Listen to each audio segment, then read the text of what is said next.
میں علامہ ابتسام الہی ظہیر صاحب کا بھی مشکور ہوں، آپ یہاں پر موجود ہیں۔ جب وحدانیت کی بات ہوتی ہے، توحید کی بات ہوتی ہے، تو اس کی حفاظت کے لیے اس کے لیے میرا خیال ہے اہل حدیث مکتبہ فکر ہمارے سارے جناب یہ سارا ایک گلدستہ ہے، ہم نے اس گلدستے کو سجا کے چلنا ہے۔ تو سب سے پہلے میں تھوڑا سا شروع کرنا چاہوں علامہ صاحب آپ سے، کیونکہ آپ کی ایک ویڈیو بھی وائرل ہوئی ہے۔ سوال میرا یہ ہے، کورونا آ گیا، ہاتھ ملانا ہے، احتیاط کرنی ہے، گلے ملنے میں احتیاط کرنی ہے، باجماعت نماز جو ہے اس کے حوالے سے اگر گھر میں ادا کر لی جائے تو یہ کہا جا رہا ہے یہ زیادہ بہتر ہے۔ یہ حفاظتی تدابیر ہیں، کیا یہ توکل علی اللہ اور یہ کیا ایمان کے منافی ہیں؟ جہاں تک تعلق ہے حفاظتی تدابیر اختیار کرنے کا، مثلا صفائی کرنا یا آپ کا جو ہے غسل کرنا یا وضو کرنا یا اس طرح اپنے آپ کو کلین کرنے کی کوشش کرنا یا مساجد کو دھونے کی کوشش کرنا، یہ باتیں تو اپنی جگہ بجائیں اور ان کے اوپر کوئی اعتراض بھی نہیں کیا جا سکتا، نہ ہی ان کے ساتھ جو ہے کوئی اختلاف والی بات ہے۔ اسی طرح کیور اور پریونشن کا جتنا نظام ہے اس کے اوپر بھی ہم بلیو کرتے ہیں، چاہے وہ کسی بھی مکتبہ فکر کے ذریعے آئے، ایلوپیتھک کے ذریعے آئے، ہومیوپیتھک کے ذریعے آئے، یونانی طب کے ذریعے آئے، تو ہم سمجھتے ہیں کہ اس سے استفادہ کرنے میں کوئی حرج نہیں ہے کہ علاج کرنا سنت نبوی شریف ہے۔ لیکن علاج کرتے کرتے اس حبت کے اندر مبتلا ہو جانا کہ جو مفید اور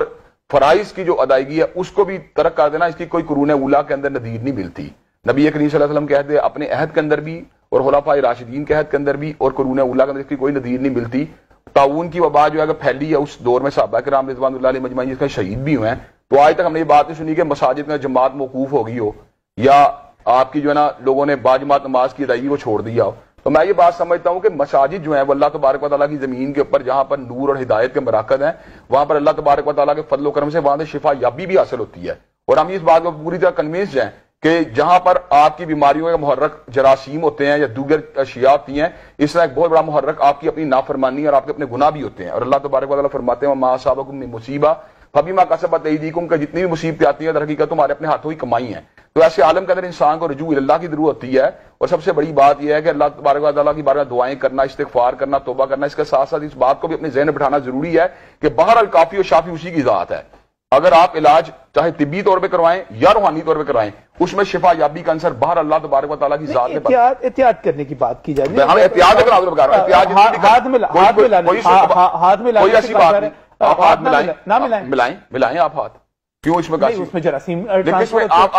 پورے شہر میں بیٹھے لگے ہوئے ہیں۔ میں یہ بات کرتا ہوں، آپ ہاتھ سے صحت مند بندے سے ہاتھ ملانے وہم کی بنیاد پہ اوائڈ کرنے کی کوئی گنجائش موجود نہیں ہے۔ ہاں اگر آپ یہ بات محسوس کرتے ہیں کہ آپ کمفرٹیبل نہیں ہیں اور ایک مریض ہے اور آپ کو اس بات کا ڈر محسوس ہو رہا ہے کہ کہیں اس کے جراثیم میرے میں نہ آ جائیں، تو یہ ایک الگ کیفیت ہے۔ لیکن ایک دو بندے جو ہیں جو کہ دونوں صحت مند ہیں، وہ صرف ایک خدشے کی بنیاد کے اوپر یا خوف کی بنیاد کے اوپر ہاتھ بنانا چھوڑ دیں، میں اس کو درست نہیں سمجھتا۔ خدشت پوری دنیا میں ایک وبا تو ہے،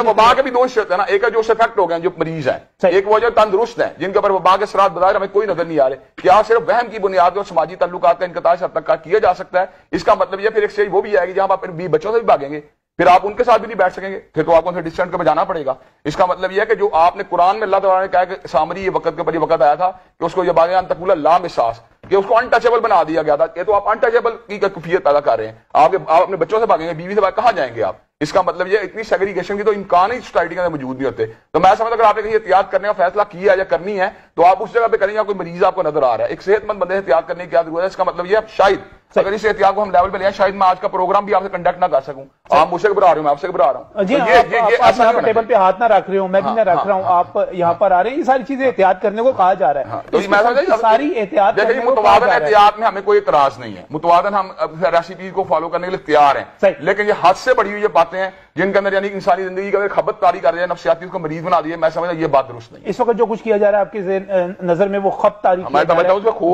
خوف اور دہشت یہ کافی فضا قائم کی جا رہی ہے، جس کا اگر آپ کو برف نہ بھی لاحق ہوا، نفسیاتی عارضہ لاحق ہونے کا اندیشہ ہے۔